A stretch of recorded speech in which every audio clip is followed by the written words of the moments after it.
Blog Talk Radio.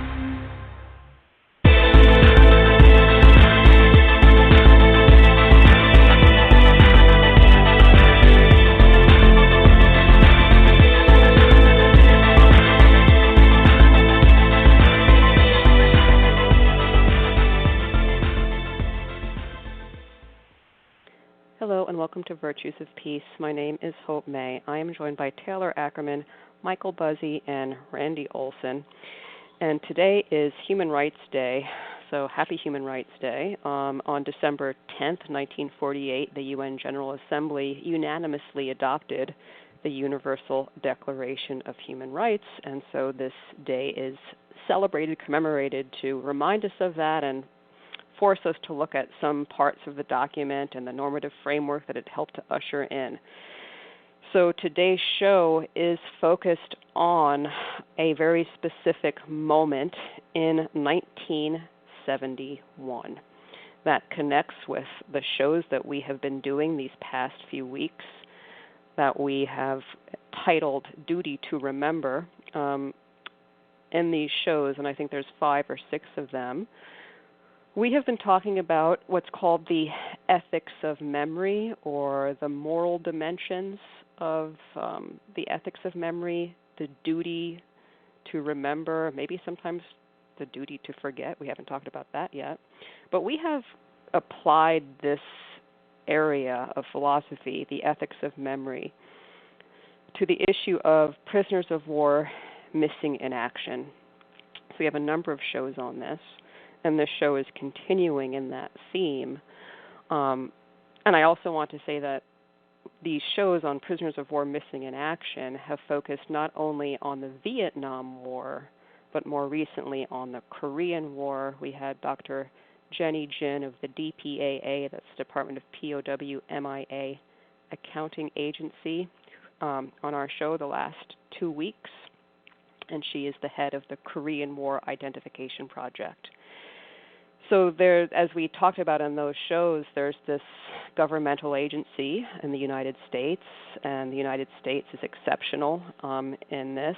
And as we have mentioned, this really can be traced back to the work of the wives and the families of pilots who were shot down during the Vietnam War.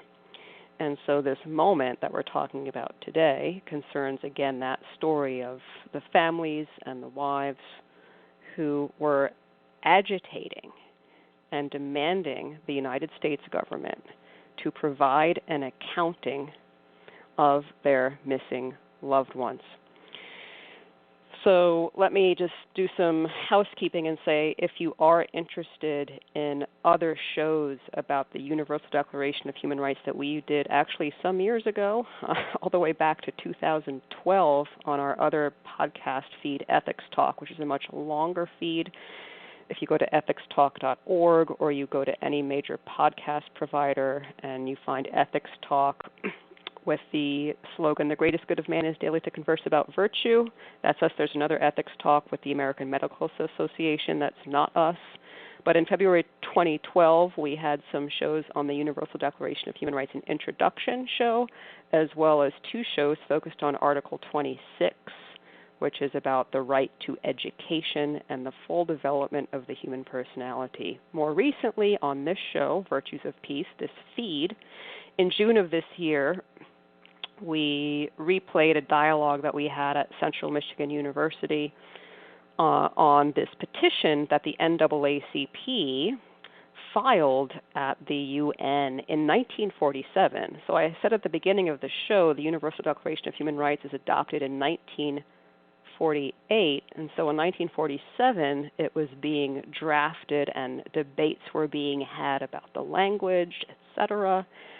And the NAACP sort of took note of this and said, look, this document needs to take account of the systematic discrimination by law in the United States. They filed this appeal.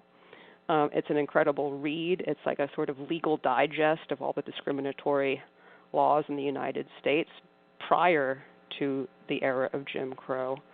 And so we talked about that, and I encourage you to also look at that if you want to sort of do more background reading on the Universal Declaration of Human Rights and its surrounding history. I also want to say that if you're interested in these other shows on the Duty to Remember, again, you can go to our show resources or archives page at Duty to Remember, which has its sort of own section of these shows, dutytoremember.com, as well as Virtues of Peace. You can access all of those shows and resources. So those other shows that we did on the Duty to Remember focused on the Vietnam War. We're focused on this story that's still unfolding, actually, about the Grubb family. And so Wilmer Newlin Newk Grubb was a reconnaissance pilot during the Vietnam War. His wife, Evelyn, and 3 sons. Evelyn was actually pregnant with a 4th son when they received word that his plane was shot down. And this is in 1966, I believe.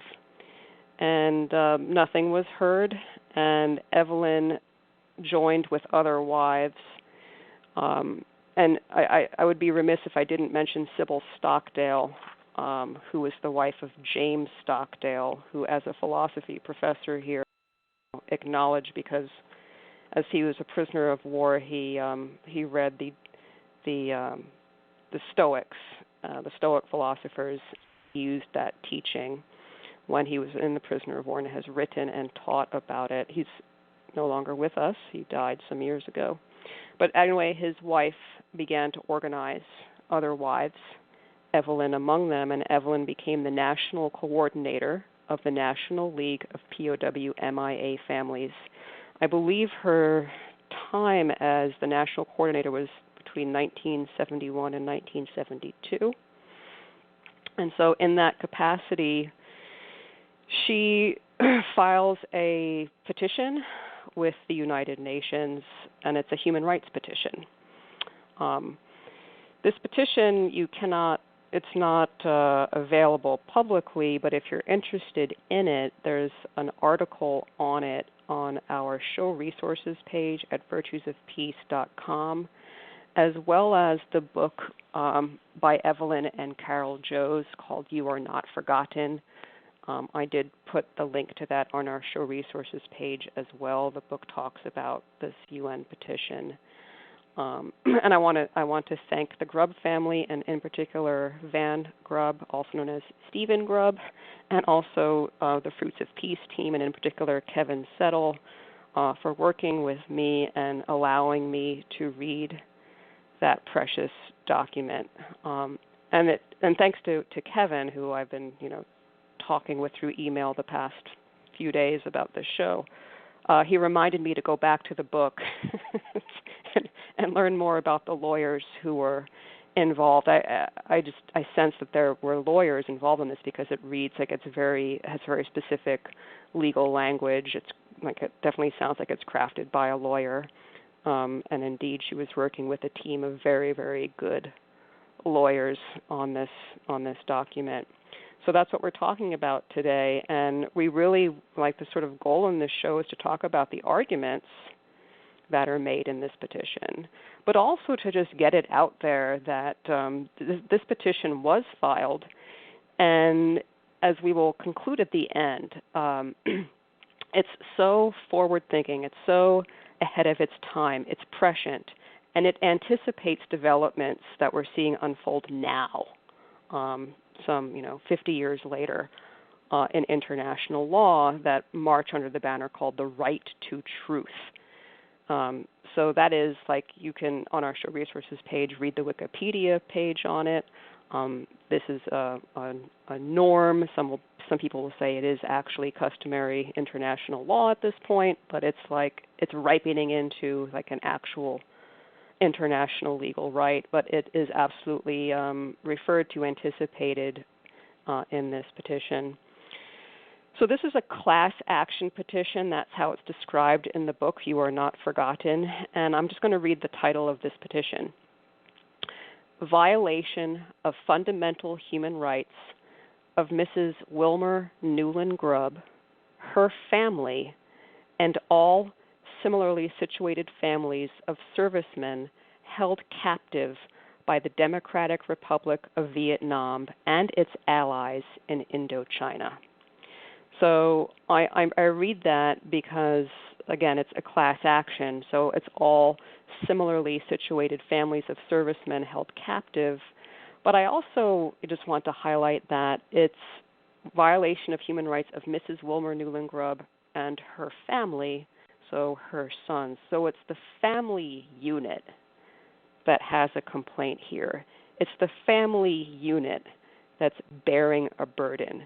It's the family unit that's suffering a harm for which relief is being sought. The petition is organized in really 4 different sections. Number 1, the statement of the facts and the argument. Number 2, the first contention, which makes use of the Universal Declaration of Human Rights. Number 3, the second contention, which makes use of the Third Geneva Convention. And again, the Third Geneva Convention is focused on the humane treatment of prisoners of war, and that comes into existence in really 1949. And 4, the prayer for relief, the relief sought. So we're going to go into the arguments now, and with the statement of facts, basically what is pointed out there, and if you look at this article on our show resources page, it's a newspaper article. I think it's made pretty clear in that article that the contention is that North Vietnam is engaged in a serious misinformation campaign because it has these photographs of Newk Grubb, and it starts publishing these photographs quite early on, in 1966, and it continues publishing these photographs until 1969. And there's a number of different photographs, and actually on the petition, all of these photographs are added, as an annex. And so it's like laying out the exhibits and the arguments and so forth. And it's just these pictures. And so they, the North Vietnam, or at some point it's reported that he dies in 1966. Okay, so that was like his reported date was, I think, sometime in February 1966. But yet North Vietnam keeps, using these pictures and sort of misleading people to think that not only is he alive, but it's alleged in the petition that they're doing this for propaganda purposes, to sort of highlight their humane treatment of prisoners of war, and there's no torture going on, and the Geneva Conventions are not being violated, and so forth. And actually, in the petition, it is noted that there's this documentary film that comes out called Prisoners in Pajamas, and actually that's on YouTube. There's 4 different parts, an hour each. And I scanned through all of the footage, and I did find what the petition speaks of, which is like one of these pictures of Newk. You have like the guy with the bayonet is quote unquote photoshopped out. Okay, so it's like the picture is being used to propagandize. It was an East German documentary. And so it's alleged that this documentary is total like propaganda for communism, and they have like edited out the guy with the bayonet standing behind him, and this just furthers the allegation that this misinformation campaign is going on, and this is the root of the harm. That this right here, what North Vietnam is doing, this is the harm that Evelyn is pointing out.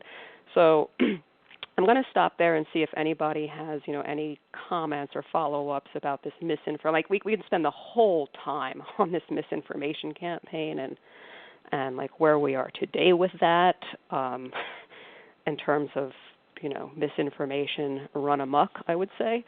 But I'll just leave it open if anybody wants to comment on the sort of argument here about North Vietnam's misinformation campaign and we'll get into like why that's illegal, but just the facts there.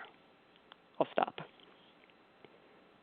I think, to me, this case, like this situation, really highlights how there are victims to misinformation. And so often in society, and I'm guessing at governmental levels, people assume, oh, we're giving this information for this purpose. And, it's easy to justify wanting to give out propaganda or whatever, whether it be to sort of calm the crisis or to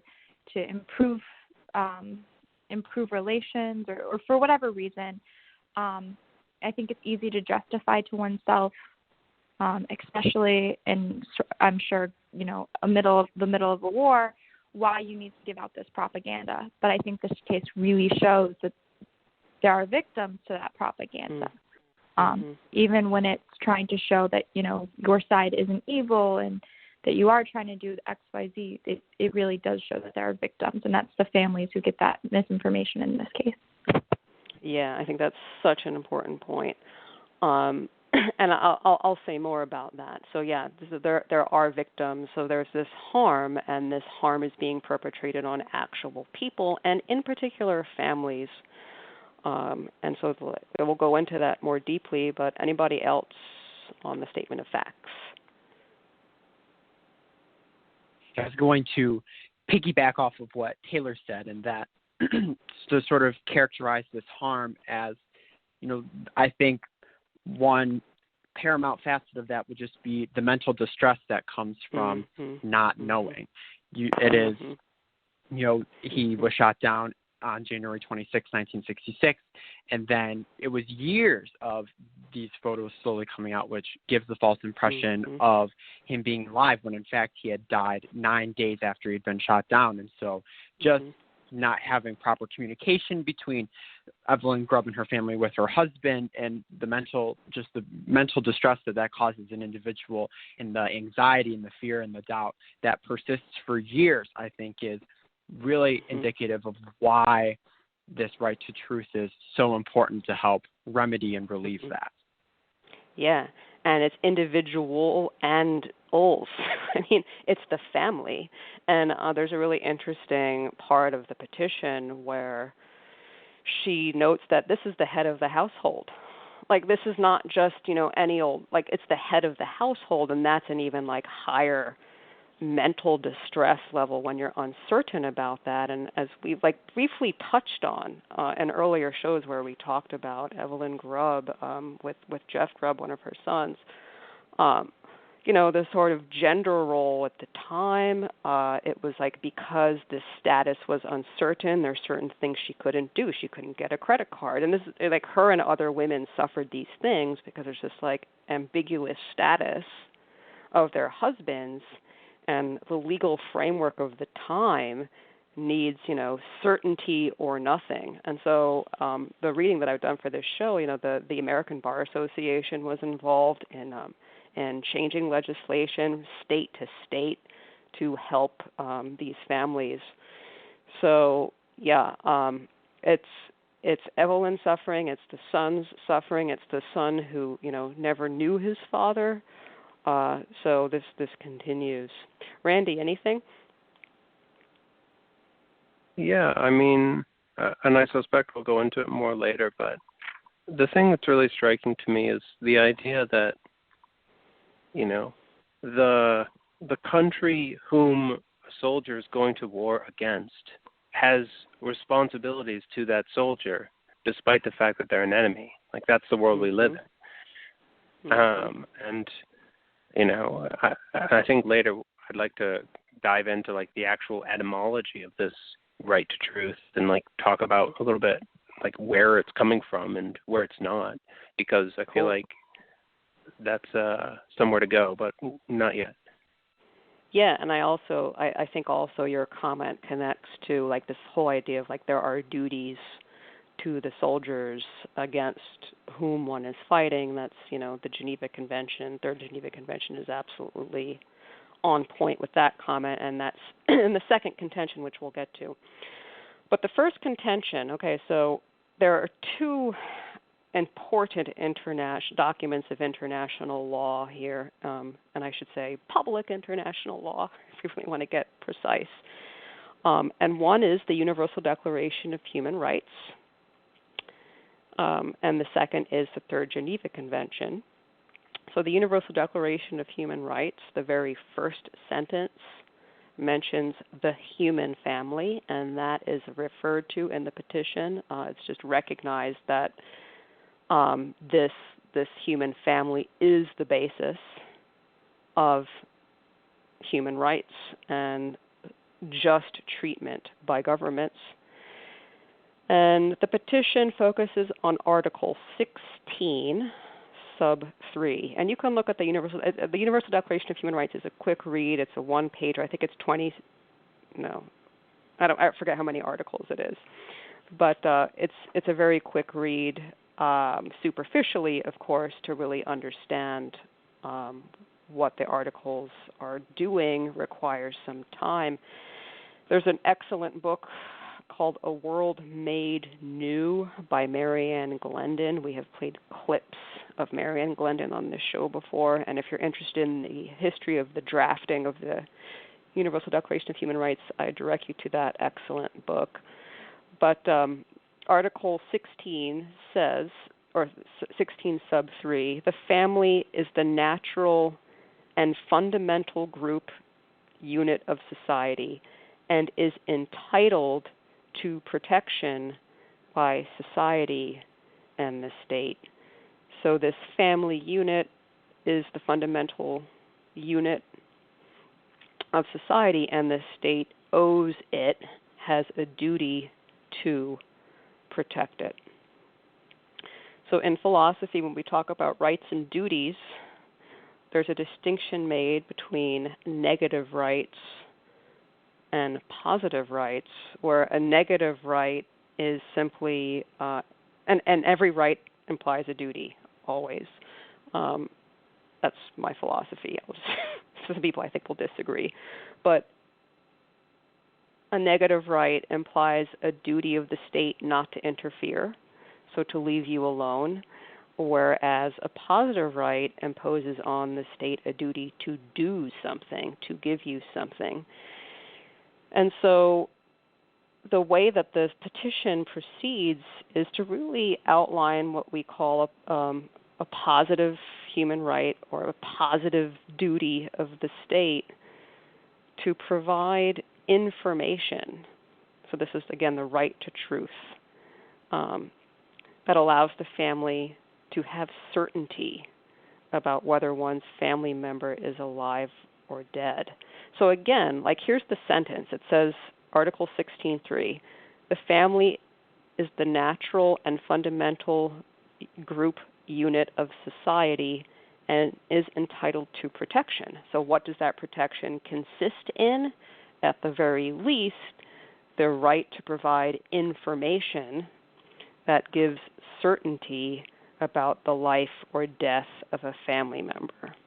So that's the argument. I'll stop there and just leave it open. We'll just go around in alphabetical order. If you have nothing to say, just say pass, and I'll start with Taylor. Yeah, I feel like this is almost intuitive. Like it's that idea of natural law of like, yes, it's ingrained in positive law, positive public international law, but also I think intuitively I know when I've had family members, things happen to them, and I know somebody forgets to tell me or something, I get irritated, right? And I think that's a pretty universal experience. We want to know that our family members are okay and safe and healthy, and it's almost just innate. And I think also the conception of family is broader than just biological, and I just want to make that note as well. And I think it's recognized in law too. But yeah, I think it's intuitive, and it's intuitive in national legal systems. People have a right to know what happens to their family members in different medical systems. I don't know. I think it's this intuitive idea, and we've put it on paper. And the fact that it wasn't exercised in this case, despite it being this intuitive human norm of like a desire to know one's family member, it kind of really highlights how much this is a human rights violation. Because I think anyone can relate to like the feeling of not knowing what's happening to a family member is quite scary. Cool. Michael? Yeah, I think, Hope, when you were talking about Article 16 of the UDHR and how that subsection 3 is sort of the basis for where truth comes from, and then we can look further ahead in time to, in 1977, Protocol 1 to the Geneva Convention enshrined a right for families of people killed in armed conflicts to find out what happened to their relatives, to sort of see where this work that they were doing with Evelyn Grubb's petition ended up years later, and finally sort of establishing that there is this right for individuals who are involved in armed conflicts to know the truth of what happens to their relatives. And to go back to our first discussion earlier, that sort of serves as the remedy to the mental distress that individuals endure through not knowing. And I completely agree with what Taylor said, that when she put it in those amazing terms of just being able to relate on a very human level between, wanting to know the truth from relatives and the sort of discomfort and othering that you might feel when you're excluded from that and the mental distress that comes with that. I thought that was a really good way to go about framing what may seem like off the bat, a really complex issue. Cool. And Randy? I'm very interested in the fact that the family unit seems to be this bridge between two entire world philosophies that, in the West we have this hyper concentration on the individual and the rights of the individual and the duties of the individual, and that's like this main driving engine. And then, in sort of Eastern philosophy, there's this tilt towards the collective, the community, the we before the I. And it's amazing because the family unit seems to be the kind of middle place, bridging that gap. And I don't know. There's a lot I could say about that, but simply pointing it out is my objective now. Cool. And I just want to follow up with what Taylor said about, the family is not necessarily your biological family. I think that's, an important piece to remember. The right, I think it's the right to intimate association that the United States Supreme Court in various decisions has recognized is really important. And this sort of bridges Taylor's comment with what you just said, Randy. There's language that you'll see that this right of intimate association is this fundamental right, who you share your deepest self with, who you're intimate with, and so forth, because the self is constructed through these intimate associations. They're so formative to who we are and who we become. And in the project of autonomy and so forth, we have to have, this latitude as to who we associate ourselves with intimately. And so you see language like that coming out of various decisions of the United States Supreme Court, this right of intimate association. So I think when we focus on that, we can sort of, see that's it's this family thing, but it's how the others and significant others are formative into one's self, one's values, and one's traumas as well. Because a family can also be a place of great wounding. But in any case, that's how the Universal Declaration of Human Rights is brought up in this petition. So it's just here you go. The Universal Declaration of Human Rights recognizes the importance of the family, that it's allowed protection, and that includes, at the very least, this right to know with certainty about whether one's loved one is dead or alive. The second contention, as we said before, involves the Third Geneva Convention, and this convention concerns the inhumane treatment of prisoners of war. And the contention focuses on, again, a very specific article. This is what legal documents do. They focus on very specific articles, sentences, and so forth. So it's Article 120 of the Third Geneva Convention. You can look it up, Google it. And this concerns the death of prisoners of war. And it's noted there in that article that the country holding the POW has to furnish a death certificate, and this sort of like formal information needs to be sent to what's called the Central Information Agency. So there's like a sort of information clearinghouse, and if you have a prisoner of war and they die, you have to submit this. And actually, if you look at the Geneva Convention, Article 120, if you scroll to the end of the Third Geneva Convention, there's actually like a sample form that's provided. So this kind of paperwork needs to be done. So the argument continues, it says, look, there's this provision of the Geneva Convention. You have to provide a kind of like death certificate. And I'm just going to read a little bit. This is language from the petition. I'm not going to read the whole thing, but basically the petition, so interestingly, talks about we're talking about like the mental distress of the family members that comes from not knowing. So the petition, when focusing on this article, focuses on the mental distress of the prisoner.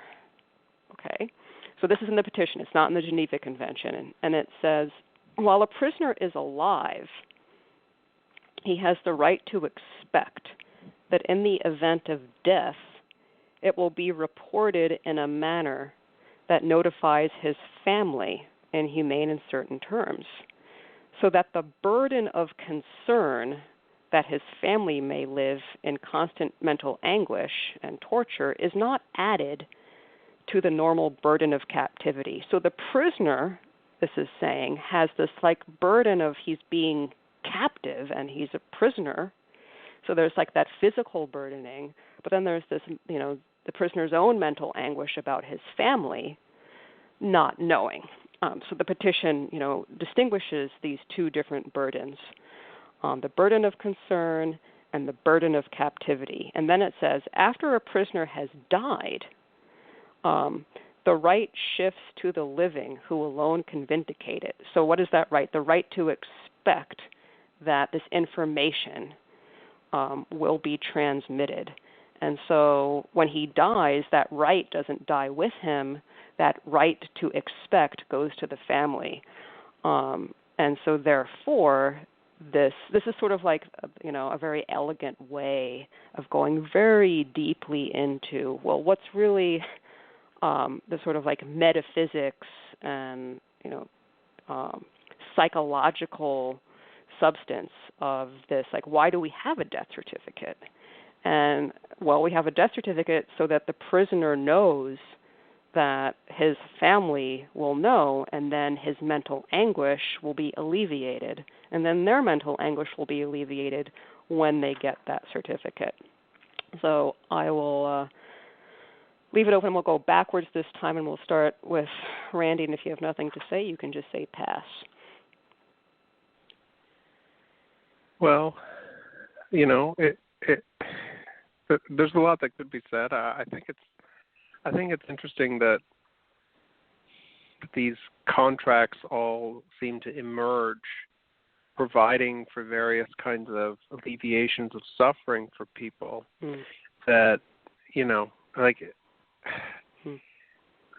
like I just can't imagine 500 years ago this kind of thing existing. But for some reason today, it seems like it's obviously supposed to be a thing. And I don't know how to reconcile that right now, so that's all. Yeah, and, it's a thing now because, of this unbearable burden that's being shouldered by the families. And this, has to do with war. That, like, and again, like Bertha von Suttner, what does she do? She exposes the effects of war on the family for the very first time in history, and that's in 1889. And it's like exposing what this thing is doing, and instead of like using language like honor, glory, patriotism, focus on the anguish that it's creating on the family. So there's first like drawing attention to that, but then of course like women organizing and demanding better from their country, and from, quite frankly, the documents, the instruments that already exist, right? So, okay. Yeah, I mean, back to you. just building on it a little, like it's very interesting to me that these things emerge out of the progression that we've made as a civilization, like something to do with the fact that people are able to communicate more effectively and more efficiently creates this expectation. Because like if your spouse was going off on the Crusades, I don't think that there was this expectation that you would know one way or the other. But now, because we can communicate instantly and effectively, like, or the fact that like we can rely on a postal service, like that's a new thing. All things considered, with respect to humans, like that's a new thing. And with that new capacity, we develop these new expectations. And I don't know. That's all. I see. And I'll just say, like, at least, what is it? The Trojan women. You know, there's a cycle of Greek tragedies that where, like, and even in the Iliad, you know, you have women like pleading their husbands not to go to war. So there's still like this sort of pain that's being expressed. And you know, I do think that you know, 1920 and women getting a political voice so that it's actually like legitimate to like make a complaint has something to do with why the shift, the evolution has happened. Without that legitimacy, without like a formal political voice, the government is just like you're annihilated. You don't exist. So I think that's a connection, because as we've said on the show, you know, it's like these women during the Vietnam War who like they demand better, and they're told to keep quiet, and they don't. And they're able to do that because of some sort of, you know, role that they can play in the laws under which they live. So, Michael. Yeah, one of the things that struck me from the information you were giving out a little bit ago was that I think the right to truth has a lot to do with healing, that truth heals in a way. And there's this duality there where the soldier and the family are both suffering immensely, you know, mental distress, anxiety, what have you, and that even though the soldier might, like, the risk of perishing in their environment is very high, that to a degree their mental the things that plague them mentally, the anxiety, the distress of their family not knowing what's happening to them, are alleviated slightly through knowledge that their family will know the truth of what happened to them. And then I think that would even go a long way on the family side as well, where, you know, you could have this bedrock belief that regardless of how the circumstance thing plays out for us, that we will know in the end what has happened. And I think that goes a long way in making a very painful process less so, in a way that you could have that certainty within yourself that what we seek will come to fruition. And once it does, that true healing can begin because you're coming from a place that is truthful. Yeah, and I'll add to that I forget the you know, the number. I don't know. It's like 80,000 are still unaccounted for. So, and there are people who die. You know, there are families who die without that information, if you will. And so I would just follow your remarks up by saying, like, even if you don't have, that they don't find your body or whatever it is, like knowing that there is an entity, the DPAA, as well as other, private organizations. There's some solace in that. So there are many, like I said, many families who don't, like, they go to their graves without that closure. And so I think, although it's not, complete healing, I think there's some solace in knowing that this work is being done to try to, find. So, Taylor. So I guess going off the point of it being this form of solace and sort of mitigating the effects of war on individuals, I think that comes down to sort of the golden rule that we spoke about previously on this podcast, and sort of how, when Randy was talking about how it seems so obvious now that this should occur, because it's like with technology, it's feasible and it wouldn't have been possible previously. But it's sort of, like I said previously, intuitive that there's this desire by the family, that there's this right to this information, there's this right to truth, that it seems obvious that this would occur. And the fact that what's so amazing about it is the fact that they've been to words and they made it international law because they have the ability to do that now. They can, we don't have to have people live in sort of this state of or a lack of healing. They can heal and they can get this information. But even though we have these mechanisms that we put in place in terms of these conventions and different entities, the mechanisms weren't working as well at the time when Evelyn filed the petition. And I think, I guess what I'm saying is, I think Evelyn, in a way, and these families, when they're asserting their rights, and when people are asserting their rights, are kind of creating norms and creating mechanisms and creating laws for future generations. And I think that needs to be recognized, how important this petition was and how important other petitions and other families asserting their rights are. Because without sort of that assertion of rights and without people saying this has affected me, it's just going to keep affecting people for generations and generations. And sort of, it's incredible that we have the Third Geneva Convention and the UDHR and then later the ICCPR, but the fact that she asserted her claim and her right is also, like, incredibly important, and the conventions themselves wouldn't mean as much, and the existence of the right wouldn't mean as much if we didn't have families coming forward and saying, I need to know this information. Cool. Does anybody have any follow-up to that comment?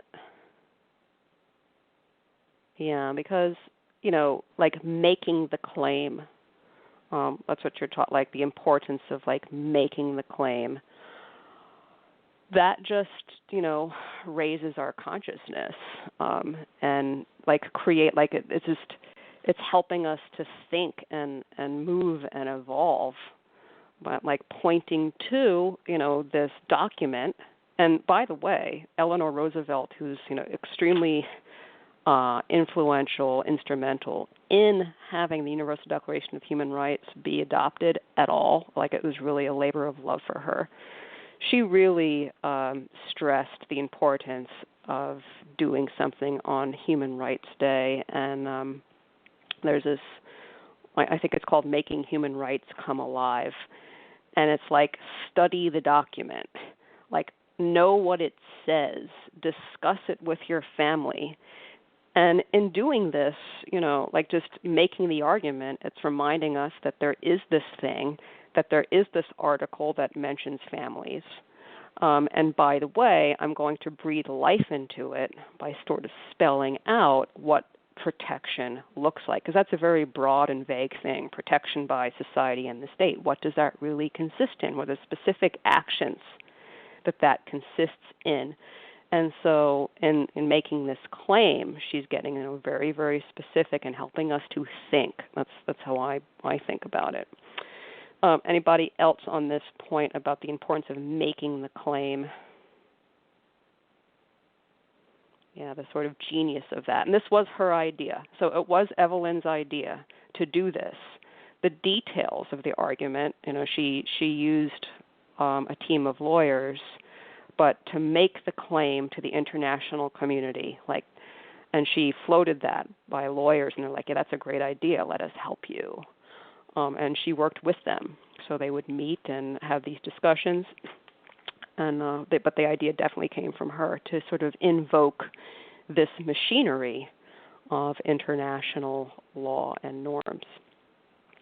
So let's, I guess, finish up. Any other remarks on the importance of making of the claim? Going once, twice, thrice. Okay. Any final remarks on the Geneva Convention? Third Geneva Convention, second contention. Okay. Yeah, I mean. Okay, go ahead. So, to be clear, this is the part that's referring to a certified copy of the death certificate shall be transmitted to the Central Information Agency part. And that's the part. Article 120, Section 3. Yeah. So, I find this part to be really. It's an interesting requirement, because it's presupposing a couple things that I definitely want to unpack a little. And I don't have the final answer on this one. It's an open question for me. But we've civilized conflict to such an incredible degree that we can start to lay claims on both parts, both people in a conflict, and that's the whole point of laws of war. But it goes all the way to soldier by soldier, and I think that there's a conceptual jump there, because we're dealing with, okay, the soldier has certain rights which impose duties on his government or his or her own government. But then that also seems to apply to other even enemies, and that's the thing that I said earlier, and I want to dive back into, because it's counterintuitive to me, and it points to something specific, namely that these rights, they're not emerging, they're not like a natural thing. It's not. Let me use a different word there. They're not built into the fabric of the universe. There's something that emerges out of our civilization. And I think that there's an important distinction there, because when we use terms like natural law, which is, as far as I can tell, what this would be packaged into when we ask ourselves where or how such a right would emerge, or how such a condition would emerge, it's really fascinating to me to realize that, well, if a person gets lost in the woods, family doesn't get information from the trees about it, right? It's but there's something about the fact that there's a conflict that a person is signing up for as part of, a citizen is making a contract with his government, and that government has these responsibilities. And through those contracts, things emerge out of necessity, and one of them has to do with all of these rights of the family. Mm-hmm. Is that a period? Well, it's a dot, Okay. Cool. Yeah. Anybody want to respond to that? Going once, twice, thrice. So, okay. Again, and this was brought up briefly when we spoke to Dr. Jenny Jin of the DPAA. This book, I think it's called This Republic of Suffering by Drew Gilpin Faust, who looks at the Civil War, the sort of how the Civil War shaped this country. And she, in that book, says things like, there was no system. There was no system of accounting. There were no dog tags. Like dog tags, they're just like the states didn't really think of the family. It's just at all. It just wasn't a concern because they're looking at soldiers as cannon fodder. They're not even looking at, like, it's just this kinds of duties don't really exist at the outset. And so these things come through a process of agitation.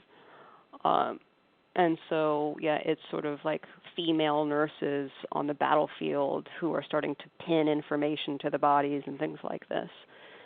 So I would just say that the state is not, so empathic. There's a quote that I've read many times by Bertha von Suttner, something like, the state will become more human when the essentially female qualities of gentleness and dignity penetrate political life. It's something like that. But anyway, it's sort of like families, i.e. women, because, females were not fighting in these wars, who are, trying, like, moving the state to be more, I don't know, like recognizing that other people exist. I mean, not to be sarcastic, but, so, and, that's Bertha's thing that, look, there's this whole unit that you're harming called the family. And you should account for that. And again, this is like the first time anyone ever makes such an argument. And actually, that book was turned down by the original publishers, quote unquote, because it was, quote, offensive to make such an argument. I swear to God, it was offensive to make that argument. Okay. That's offensive. I mean, right. It makes you question, the legitimacy of terms like offensive. But in any case, I just want to, like, I don't know if I'm responding or like the ... is leading to more thoughts, or we're just going around in circles. I open it up to anyone to jump in. Go ahead. Yeah, Michael, go ahead. Yeah, something's come to mind for me along this vein of conversation. We're talking of, and like, it just strikes me as so, I guess, kind of just an interesting little quirk of the human condition in the modern era, I guess. We're talking about this right to truth and the duties of the state to the individuals, and in this long arc of history aiming towards injecting inherent human worth into the soldier by the government of the state. And then it just reaches a point where it's like, you're reaching a point where you're like all this process of humanizing conflict, all these conventions and all these protocols to sort of make conflict humane. But it's like, where do you get to the point where it just becomes inherently contradictory to even fight the conflict in the first place? You've injected so much worth into the soldier, into the human, into the individual, that to waste it on something so meaningless, like two recent examples being the Nagorno-Karabakh regional conflict between Armenia and Azerbaijan that occurred this year, and the Tigray region in Ethiopia. It's just like, there's better means, like, this is where the dialogue, like, there's better means to go about resolving the issue, like resolving your conflicts and disputes, other than wasting the prowess of a human life on something so trivial. And I just feel like you're reaching the point where you've humanized something so much that it has risen above and has evolved beyond the need for any sort of armed conflict. It becomes inherently ridiculous at that point. That's exactly Bertha's argument. Exactly that. And she actually had a very famous debate. And by the way, this is also, because now we're getting into something that we hoped we would get into, and we're doing it naturally and organically, which is very nice. And that is the fact that today, Human Rights Day, December 10th, is also the death of Alfred Nobel of the Nobel Peace Prize. And so this team, has always sort of like acknowledged this connection between human rights and peace. And the early drafts of the Universal Declaration of Human Rights explicitly mention the connection between human rights and peace, that if peace is our goal, we have to recognize human rights, number one. Number two, with Nobel and Bertha von Suttner, you're making her argument, Michael, being the first woman to win the Nobel Peace Prize. She has a very famous debate with the first winner of the Nobel Peace Prize, Henry Dunant, the founder of the International Committee of the Red Cross, from which we get the first Geneva Convention of 1964. And she argues exactly that look, you are focused on humanizing war, and in the end, the only way to, quote, win, and she says it's just absurd, like, what are you doing? Because now to even win anymore, you're going to have to actually target civilians. Like, that's the only way to like have, the adequate shock and awe. And so she's so prescient in her arguments. But so this is her famous debate with Henry Dunant about, the way to end war is not through humanizing it like you're doing with the Geneva Conventions, but by just like abolishing it now. Because in the end, you have this like relic that's totally inconsistent with the very principles that are behind the Geneva Conventions and the Universal Declaration of Human Rights about, the inherent dignity and worth. Exactly. Yeah, so Tolstoy would go on to say that really, human beings are, I've used this phrase before, drunk. He says intoxicated. That's the word he uses. And we're like in this state of cognitive dissonance. And like on the one hand, we have this like, this sort of way that we uplift the human soul, and on the other hand, we have barbarism. And the way that you sort of get rid of that is to bring to consciousness that cognitive dissonance. And that's what the kingdom of God is within you is about, that, and how we hide that dissonance from ourselves through distraction, substances, and other things, right? So, your argument has been made. You're in that spirit. Anybody else?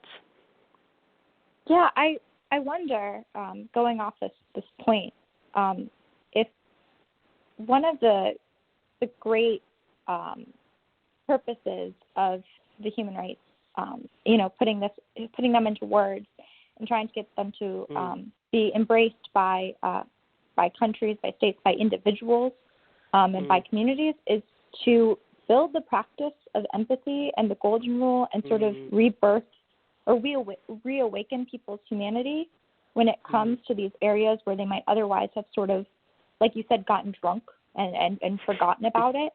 And I think when one starts to awaken themselves to the humanity of others and remind themselves that, like, we all are a human family and that we have duties to one another, that by that practice, they will become more peaceful as a society, and they will demand their governments and their states become more peaceful. And as states learn to embrace and sort of restrict themselves, and really states are comprised of people, when the people in power learn to restrict themselves and are restricted by their people in a way that reflects humanity in their actions, I think then too they will become more peaceful.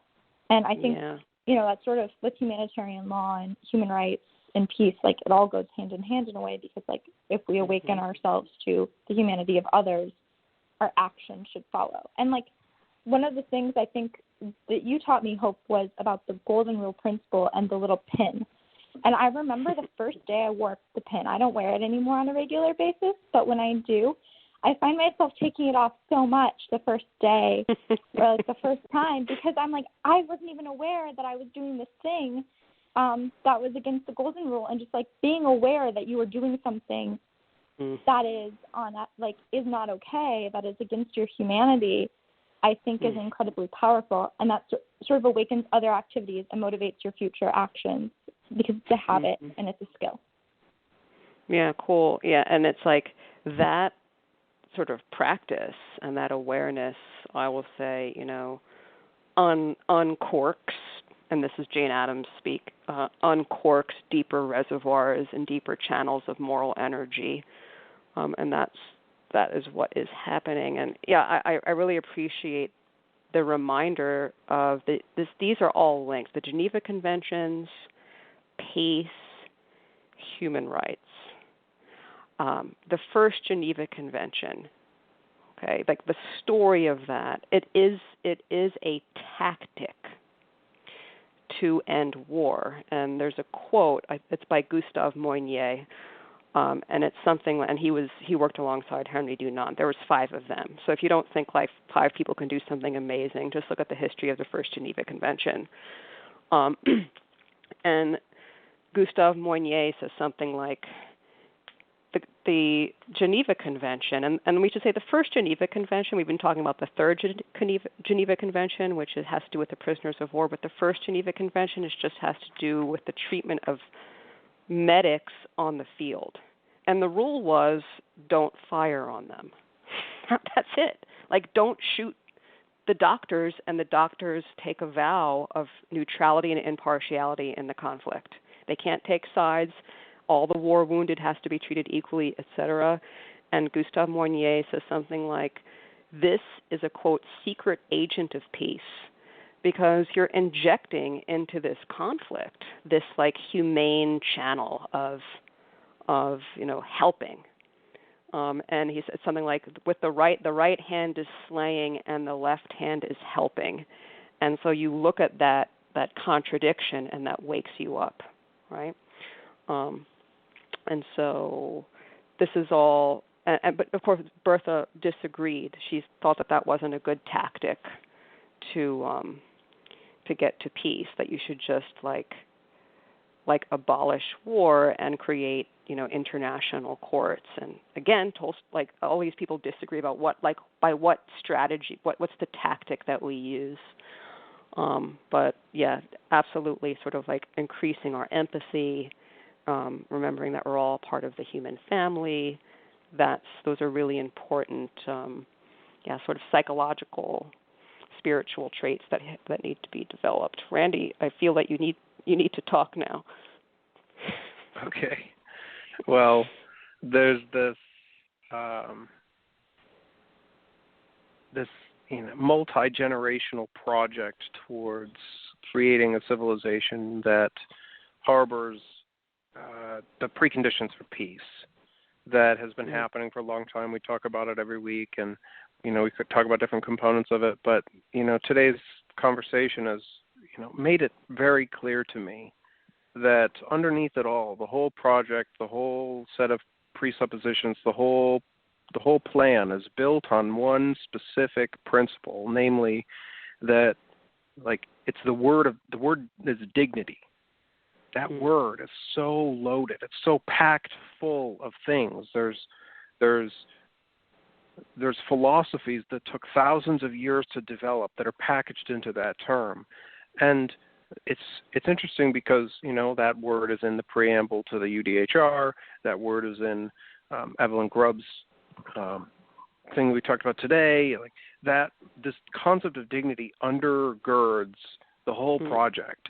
And it's antithetical to like armed conflict and death, precisely because it makes it not reasonable in terms of basic economic cost-benefit situations, right? We can just weigh it up. If dignity is on the scale, you can't kill people if dignity is there. And so the whole framework is built on that, and it's really interesting to me, really fascinating that it came through in the way that it did today, and I'm just hoping I can make it clear to other people. Cool. Yeah. Dignity, the worth of a human being. Indeed. Shining through it all. And we have mentioned the philosopher who I think gives the most sophisticated account of human dignity is Immanuel Kant. So have fun spending the rest of your life trying to understand him, because you need a lot of time to yourself to sit with his ideas. But in any case, there is a nice short book called Dignity, Its History and Meaning by Michael Rosen. I teach philosophy of law, and we focus on the concept of human dignity, and we use that small text if you want to dip your toe in that way. I do want to, just a couple of you have mentioned, Michael, you mentioned the 1977 protocol to the Geneva Convention. You can actually link to that on our show resources page, and it's Article 32. It's like 2 sentences. Just go check out Article 32 of the 1977 protocol to the Geneva Convention. And it definitely says that there's the right of the families to know the truth about their loved ones in conflict. So that's there, and that's 1977, so 6 years after the Grubb family and other similarly situated families make this petition. And Taylor, you I think also pointed out the sort of how this petition and this making the claim and getting the idea out there is so important. And there is a thing called the right to truth now.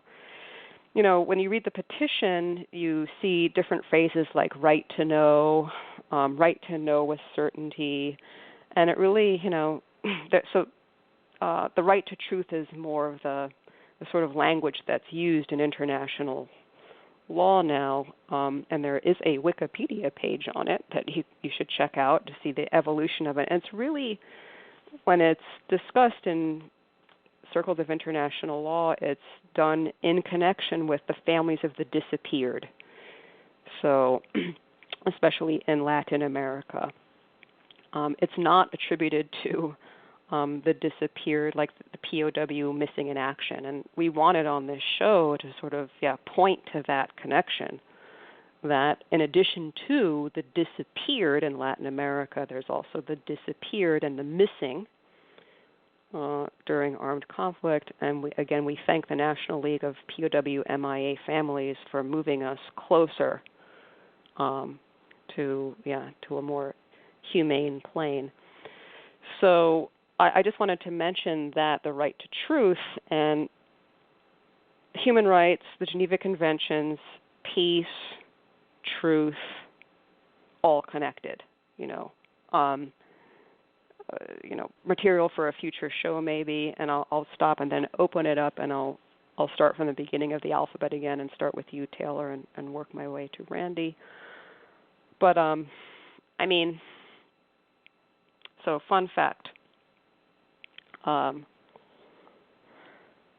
pretty sure you guys, correct me, but 1948 is when the Universal Declaration of Human Rights comes into existence. Okay, December 10th. And Nobel Peace Prize. There was no Nobel Peace Prize in 1948. And that is because people thought it was going to go to Gandhi. And the Peace Prize is not awarded posthumously. You can't get it if you're dead. So there was no Peace Prize that year. Now, Gandhi's method is called satyagraha, which means truth force.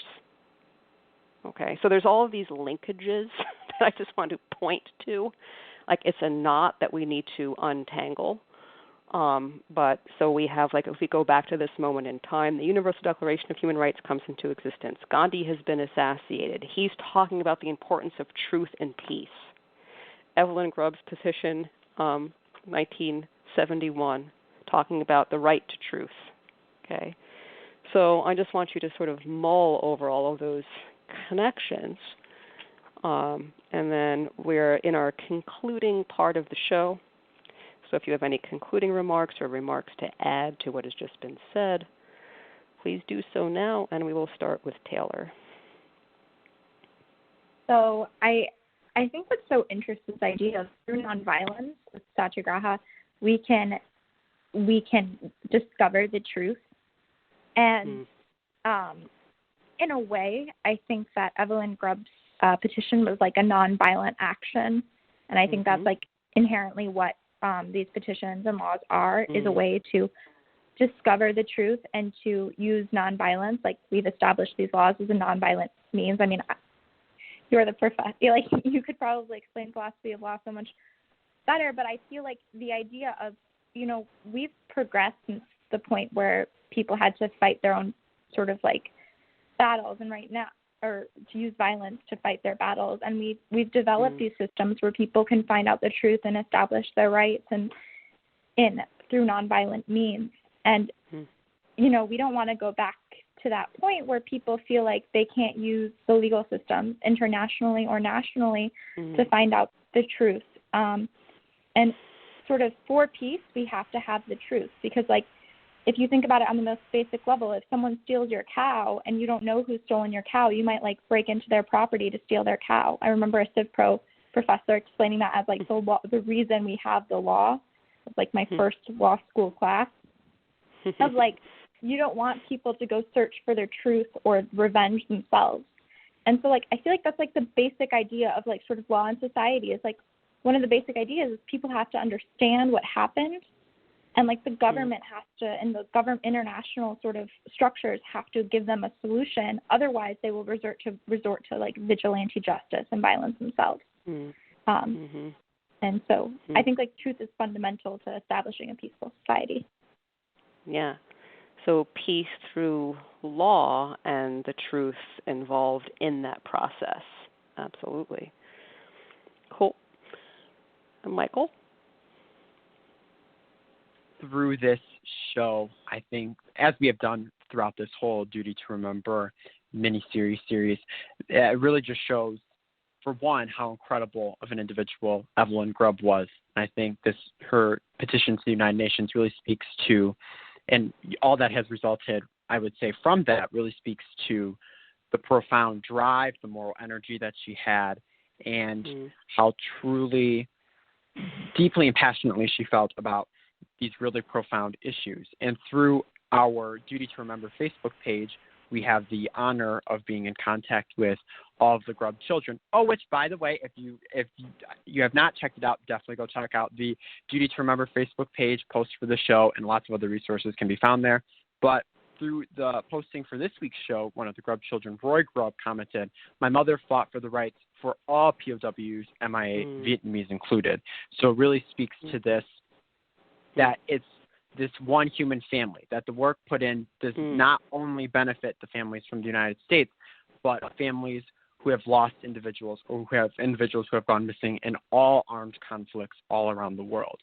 And I think, it speaks to our ability to take something like Evelyn Grubb's petition to the United Nations, and we focus on something so specific, but then it serves as this catalyst for more profound, broader questions and thoughts, which we got to more so in the second half of the show.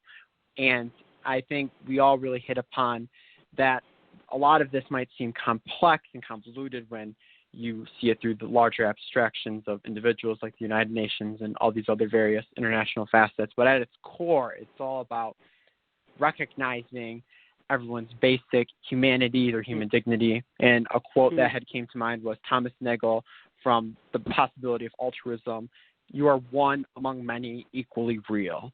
And through that recognition of everyone's humanity, and through cultivating within yourself compassion, and through the examination of yourself, that you will be able to lead a more kind-hearted and virtuous life. Cool. Randy?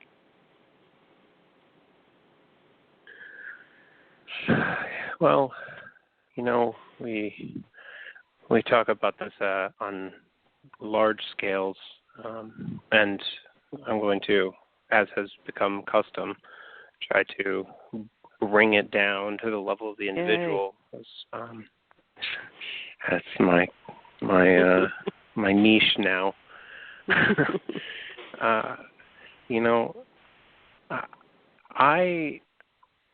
I haven't been around that long, but I've been around long enough to solve a few problems in my life. And one of the main things that's always been a prerequisite to solving any problem was having the right information, you know. Mm-hmm. And when it comes to the family, right, if you're trying to determine what to do about the head of household being missing, it's very different than knowing or than trying to create a solution to whether or not the head of household is dead. Like, those are not the same thing. And so, you know, this is just, it's a problem, and the information is part of the solution to that problem. Mm-hmm. And every individual has the same set of needs when it comes to dealing with reality. Like, you have to address the facts as they are. If you're not doing that, you're doing something very destructive, as far as I can tell, in every situation. So, like, this right to truth, it's not new. It's something that we've always needed. And of course, there's a degree of falsification to the world. That's not the point. The point is, you know,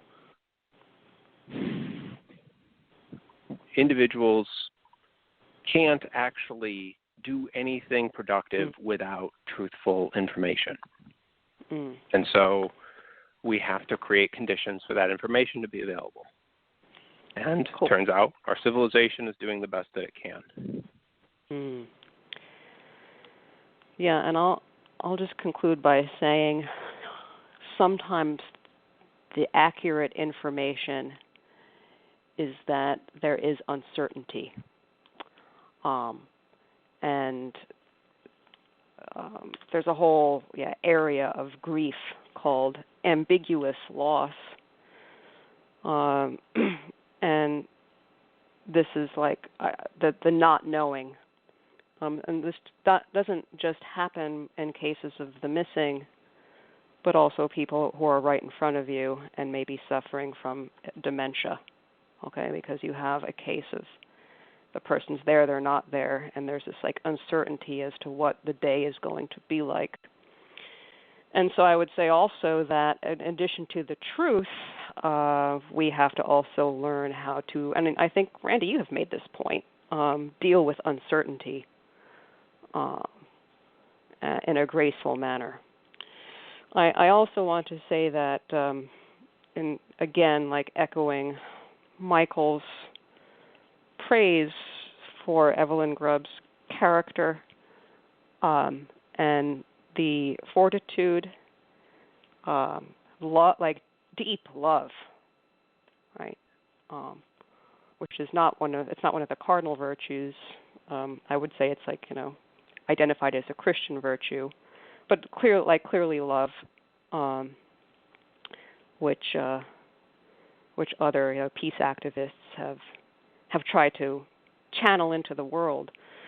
But on this show, you know, we've been talking about the duty to remember, you know, the missing, and I also want to add into that, like we don't just have a duty to remember those stories, but also what we on this show have repeatedly referred to as positive history, and that really is the history of these individuals who have labored, Bertha von Suttner, Evelyn Grubb, right? Because in coming into contact with their stories, they, you know, they create a clearing, they create an image of a person that we can strive to become.